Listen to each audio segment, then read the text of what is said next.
खुशी है कि आज भारत 141 करोड़। जय हिंद, वंदे मातरम, भारत माता की जय। भाई बहनों, स्वागत है एक बार फिर से आप सभी का ओपीएस न्यूज पर। दोस्तों, सभी मजदूर भाइयों बहनों के लिए, श्रमिकों के लिए, या जो कोई भी छोटा मोटा कामकाज करते हैं, छोटी मोटी दुकानें हैं, किराने की दुकान है, चाय के ठेले लगाते हैं, रेहड़ी पटड़ी के ऊपर दुकान लगाते हैं, या कोई दोस्तों मकान निर्माण, भवन निर्माण में जो मजदूरी का काम करते हैं, कारीगरी का काम करते हैं, उन सभी के लिए बहुत ही बड़ी खुशखबरी निकल कर आ रही है कि ई श्रम कार्ड की दूसरी किस्त का पैसा कब मिलेगा। इसको लेकर आया है बड़ा अपडेट। इस दिन जारी होगी दूसरी किस्त, और इसी के साथ जानेंगे दोस्तों कि आपको ई श्रम कार्ड की पहली किस्त का जो 1,000 रुपए का पैसा है वो मिला है या नहीं। क्योंकि दोस्तों सरकार के द्वारा जो सभी मजदूर भाइयों बहनों को ये जो सहायता राशि दी जा रही है वो सीधे बैंक खाते के अंतर्गत दी जा रही है। और इस समय आपको बता दें कि सभी मजदूर भाइयों बहनों का यह अधिकार है ई श्रम कार्ड बनाने का। और दोस्तों ये जो पैसा है वो कोई फ्री फोकट में नहीं दे रहा है, यहाँ पर सरकार के द्वारा सीधे आपके बैंक खातों में भेजे जा रहे हैं 1,000 रुपए, जो की दोस्तों लॉकडाउन और कोरोना काल जो चल रहा है उसमें मजदूर किसी भी तरीके की समस्या में नहीं पड़े, तो इसके लिए सरकार जो है ना दोस्तों 1,000 रुपए की किस्त भेज रही है। एक किस्त का पैसा तो भेजा जा चुका है, दूसरी किस्त का पैसा भी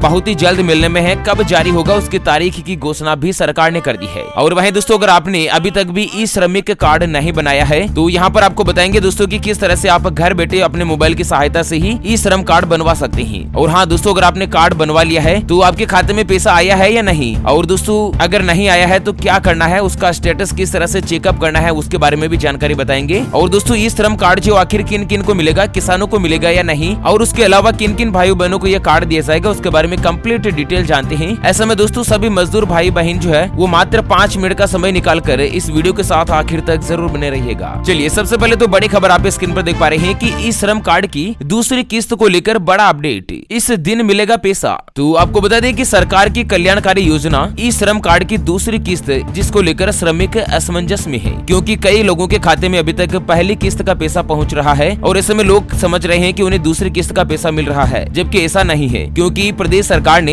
1 जनवरी को खाते में पहली किस्त का ही पैसा भेजा था और बैंकिंग रूल के मुताबिक अब तक उस किस्त का पैसा आ ही रहा है। क्योंकि दोस्तों जब नया साल लगा था ना 1 जनवरी को, उस समय सरकार ने ई श्रम कार्ड जिसका भी बना हुआ है उनके बैंक खाते में 1,000 रुपए की राशि भेजी थी। तो किसी को तो जल्द ही मिल गई, किसी को अभी तक मिलती ही जा रही है। और वहीं ई श्रम कार्ड की दूसरी किस्त की अगर बात करें तो वह अभी तक तो लटक गई है, लेकिन सरकार की प्लानिंग थी कि जनवरी के अंत तक दूसरी किस्त के पैसे भी लाभार्थियों के बैंक खातों में डाल दिए जाएंगे। और वहीं दोस्तों 5 राज्यों में जो चुनाव चल रहे हैं उसके मद्देनजर आचार संहिता लगने के चलते ये किस्त जो है फिलहाल ठंडे बस्ते में भी जा सकती है। दरअसल उत्तर प्रदेश की अगर बात करें तो योगी सरकार ने ई श्रम योजना के तहत प्रदेश के ऐसे श्रमिकों की सूची तैयार करवाई थी जो कुछ न कुछ छोटा मोटा व्यापार करते हैं, साथ ही वो बीपीएल कार्ड धारक है, यानी कि उनकी जो इनकम है वो 2 लाख रुपए से कम है। तो ऐसे श्रमिकों का डेटा जो सरकार ने तैयार कर लिया है और उनके खाते में 1,000 रुपए भेजे जा रहे हैं। तो पहली किस्त जनवरी की शुरुआत में मिल गई है और दूसरी किस्त का पैसा जो जनवरी के अंत तक मिल जाएगा। और वहीं दोस्तों जानते हैं कि अगर आपने अभी तक भी ई श्रम कार्ड में रजिस्ट्रेशन नहीं करवाया है तो आखिर इसकी लास्ट तारीख क्या है, और इस योजना से जुड़े कुछ सवाल जवाब के बारे में जानेंगे कि इसके बारे में और क्या क्या फायदा है। उससे पहले जानते हैं कि अगर श्रमिकों का पहली किस्त का पैसा आया या नहीं, इस तरह से चेक कर सकते हैं आप भी घर बैठे किस्त का स्टेटस। तो सबसे पहले तो आपको बता दें कि श्रमिक कार्ड योजना का लाभ पाने के लिए सभी श्रमिक भाइयों बहनों को श्रमिक कार्ड के अंतर्गत रजिस्ट्रेशन करवाना अनिवार्य है। और इस रजिस्ट्रेशन को आप ऑनलाइन अपने स्मार्टफोन के जरिए भी कर सकते हैं। और इसमें रजिस्ट्रेशन करवाने के लिए आपको आधार कार्ड में यूजर का मोबाइल नंबर लिंक होना जरूरी है। अच्छा, श्रमिक कार्ड बनवाने के क्या क्या फायदे हैं? तो इस योजना के अंतर्गत सभी श्रमिकों को 4 महीने तक 500 रुपए प्रदान किए जा रहे हैं। और अभी श्रमिकों के बैंक अकाउंट में 1,000 रुपए की 2 किस्तें भेजी जानी है, जिसमें पहली किस्त का पैसा भेज दिया गया है और दूसरी किस्त का पैसा इस महीने की आखिर तक मिल जाएगा। और इसके अलावा श्रम कार्ड धारकों को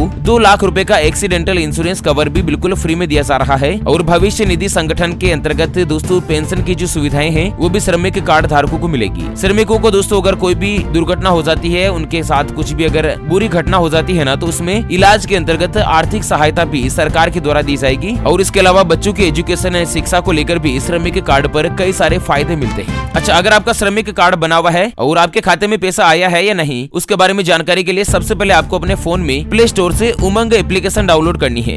UMANG। और इस उमंग एप्लीकेशन पर आपको अकाउंट बनाना है और रजिस्टर करने के बाद आपको नाउ यूर पेमेंट के ऑप्शन पर क्लिक करना है। और उसके बाद दोस्तों आपके सामने एक जानकारी खुल जाएगी कि आपका पैसा जारी हुआ है या नहीं जारी हो गया है, तो कितनी तारीख को हो गया है, उसका पूरा स्टेटस जो आप अपने मोबाइल पर देख सकते हैं। अगर कोई समस्या आती है तो आप हमें वीडियो के नीचे कमेंट बॉक्स में बता सकते हैं। हमारी न्यूज टीम के द्वारा आपकी पूरी सहायता करने का प्रयास किया जाएगा। और वहीं दोस्तों अगर आपने अभी तक भी ई श्रम कार्ड के अंतर्गत रजिस्ट्रेशन नहीं करवाया है, अगर आपका श्रमिक कार्ड नहीं बना है, तो किस तरह से आप बनवा सकते हैं उसके बारे में बता दें कि सबसे पहले तो ई श्रम कार्ड एक ऐसी योजना है जिसके तहत मोदी सरकार जो मुख्य रूप से असंगठित क्षेत्र में काम करने वाले लोगों के रोजगार का प्रतिबंध करती है। और उसके अलावा लगभग राज्य सरकारें जैसे कि उत्तर प्रदेश सरकार जो बैंक खाते में हर महीने 500 रुपए की धनराशि भेज रही है। तो अगर आपने अभी तक भी ई श्रम कार्ड नहीं बनवाया है तो सबसे पहले तो दोस्तों अगर आप स्मार्टफोन के बारे में ज्यादा जानते नहीं है तो आप नजदीकी ई मित्र सेवा केंद्र या CSC केंद्र पर जाकर इस कार्ड को बनवा सकते हैं। और वहीं दोस्तों अगर आप मोबाइल पर बनाना चाहते हैं तो www.ishram.gov.in ये गवर्नमेंट की ऑफिशियल वेबसाइट है। इसके ऊपर आप अप्लाई करके हाथों हाथ अपने मोबाइल की सहायता से ही दोस्तों ई श्रम कार्ड बनवा सकते हैं। तो जो मैं आपको वेबसाइट बता रहा हूँ आप स्क्रीन पर भी देख सकते हैं www.ishram.gov.in इस वेबसाइट पर आपको जाना है और उसके बाद में दोस्तों रजिस्ट्रेशन फॉर्म के ऊपर आपको क्लिक करना है रजिस्टर ऑन ई श्रम के ऑप्शन पर। और उसके बाद आपका आधार नंबर डालना पड़ेगा। हालांकि आधार कार्ड में मोबाइल नंबर लिंक होना जरूरी है। उसके अलावा EPF और ESI मेंबर्स का अगर आप